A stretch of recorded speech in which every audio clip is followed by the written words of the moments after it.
સુરત શહેરમાં ગુજરાત પ્રદેશ કોંગ્રેસ સમિતિ દ્વારા પત્રકાર પરિષદનું આયોજન કરવામાં આવ્યું હતું। લડેંગે જીતેંગે મિશન અંતર્ગત 2027ની વિધાનસભા ચૂંટણીને ધ્યાનમાં રાખી કોંગ્રેસ ફરી જનતા વચ્ચે જવાનો સંકલ્પ વ્યક્ત કર્યો હતો। કોંગ્રેસના નેતાઓએ ભાજપ સરકાર પર ભ્રષ્ટાચારના આક્ષેપો કરતા જનતાને સત્યથી અવગત કરાવવાનો દાવો કર્યો હતો। સુરતમાં યોજાયેલી પત્રકાર પરિષદમાં ગુજરાત પ્રદેશ કોંગ્રેસ સમિતિના આગેવાનો ઉપસ્થિત રહ્યા હતા। લડેંગે જીતેંગેના અભિયાન અંતર્ગત કોંગ્રેસે વર્ષ 2027ની ચૂંટણી માટે સંગઠનને વધુ મજબૂત બનાવવાની દિશામાં કાર્ય શરૂ કરવાની વાત કરી હતી।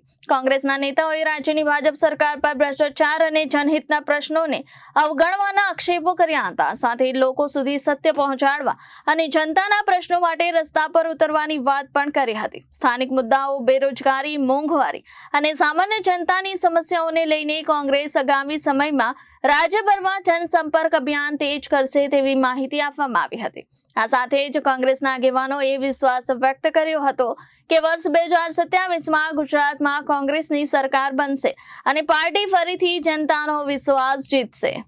ચૂંટણી બાદ પહેલીવાર દક્ષિણ ગુજરાતના તમામ અમારા જિલ્લા પ્રમુખશ્રી અને શહેર પ્રમુખશ્રી આપની સમક્ષ ભેગા મળ્યા છે। આપનું હૃદયપૂર્વક સ્વાગત સાથે સ્થાનિક સ્વરાજ્યની ચૂંટણી બાદ પ્રદેશ કક્ષાએ અમારા પ્રદેશ પ્રમુખ આદરણીય અમિતભાઈ ચાવડા સાહેબ, ગુજરાત વિધાનસભા કોંગ્રેસ પક્ષના નેતા ડૉક્ટર તુષારભાઈ ચૌધરી સાહેબ અને અમારા તમામ ઝોનના રાષ્ટ્રીય કક્ષાના પ્રભારીશ્રીઓ, જેમાં અમારા દક્ષિણ ગુજરાતના પ્રભારી શ્રીનિવાસનજી પ્રદેશ કક્ષાએ ગુજરાત પ્રદેશ કોંગ્રેસ ઓફિસમાં તમામ જિલ્લા શહેર પ્રમુખોને બોલાવીને એમની સાથે રિવ્યુ મિટિંગ કરી।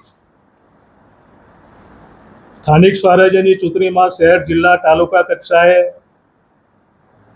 ઓછા સંસાધનો વચ્ચે ભારતીય જનતા પાર્ટીની તમામ સત્તાની વચ્ચે અમારા જિલ્લા પ્રમુખશ્રીઓ, અમારા તાલુકા નગરના પ્રમુખશ્રીઓએ મહેનત કરી અને ખૂબ તાકાતપૂર્વક લડ્યા છે। રિવ્યુ મિટિંગમાં જે તકલીફો પડી, જે મુશ્કેલીઓ અમને પડી, એ ખાસ કરીને ભારતીય જનતા પાર્ટીએ ઊભી કરેલી એક જબરદસ્ત તાકાત હતી,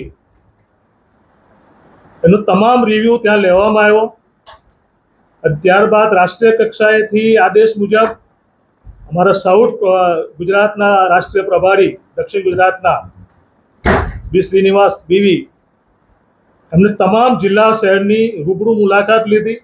દક્ષિણ ગુજરાતના તમામ જિલ્લા શહેર કક્ષાએ એમણે મિટિંગ કરી।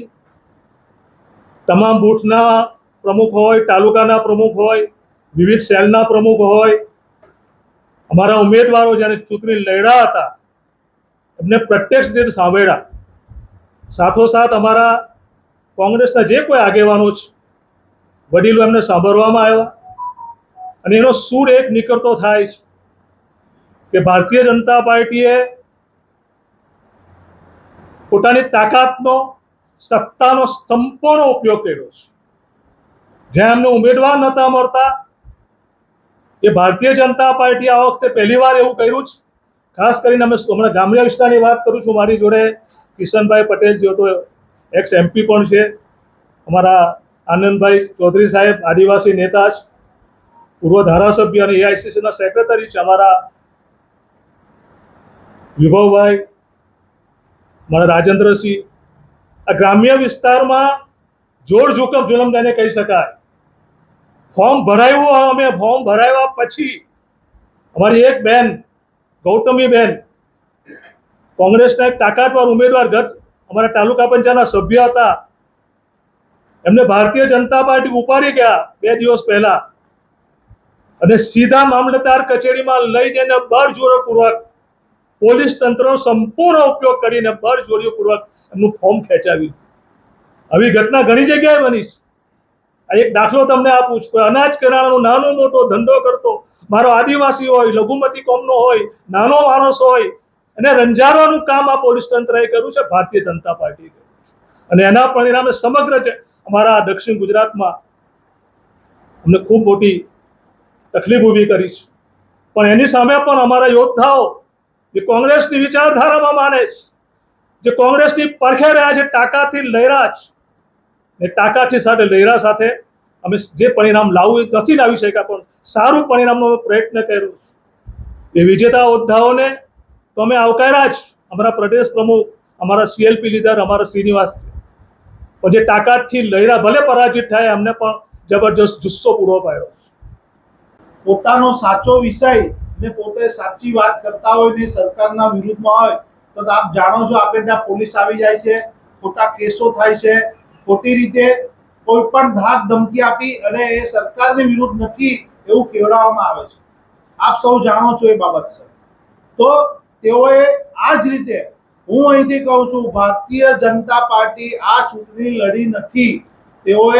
તેઓને કોઈ અહીંયાની પ્રજા સોસાયટીમાં ઘૂસવાની દેતી હતી, આ પ્રજા અહીં એઓને સ્વીકારતી રહી હતી, પણ તેઓએ આ લોકશાહીનું ચીરહરણ કરી, મશીનરીનો ઉપયોગ કરીને આ ચૂંટણી લોકશાહીની લડી છે. પણ એનું જે પરિણામ આવ્યું હોય, અમે અમારા કાર્યકર્તા આજે પણ એ જ જોશમાં છે અને આવનારી ચૂંટણીમાં પણ અમે એ જ જોશમાં રહીશું.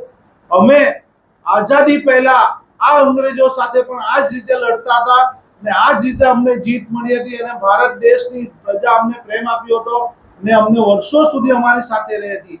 જ્યારે લોકશાહીનું ચીરહરણ કરી અને આ શાસકો આવ્યા ત્યાર પછી જે પરિસ્થિતિ ઉદ્ભવી છે, એમની અસર પત્રકારોને એટલે કે લોકશાહીના ચારે ચાર સ્તંભને થઈ છે. તેની અંદર નવાઈની વાત નથી. અમે વિરોધ પક્ષ હંમેશા પ્રજાનો પ્રશ્ન ઉઠાવતા રહીશું, એમની સામે આંદોલન કરતા રહીશું અને આવનારા મિશન 2027 લડેંગે જીતેંગે એ લઈને અમે આગળ વધતા રહીશું. એની અંદર તમામ અમારા બૂથથી લઈને અમારા તમામ સંગઠનની અંદર જે પણ શક્તિ ઉમેરવાની આવશે એ અમે ઉમેરીશું અને અમારો જે સુધાર કરવાનો આવશે એ અમે સુધાર કરીશું. એ અમારા રાષ્ટ્રીય પ્રમુખ શ્રી ખડગે સાહેબે, અમારા લોક નાયક એવા રાહુલજીએ અને અમારા ગુજરાત પ્રદેશ કોંગ્રેસના પ્રમુખ શ્રી અમિતભાઈ અમને સીધા નિર્દેશ કર્યા છે અને એ નિર્દેશ પ્રમાણે અમે તમારા સંગઠનની અંદર જે પણ સુધારો કરવાનો આવશે એ કરી અને આ શાસકો સામે અમે લડતા રહીશું, આ પરિસ્થિતિ સામે અમે લડતા રહીશું અને જીતશું.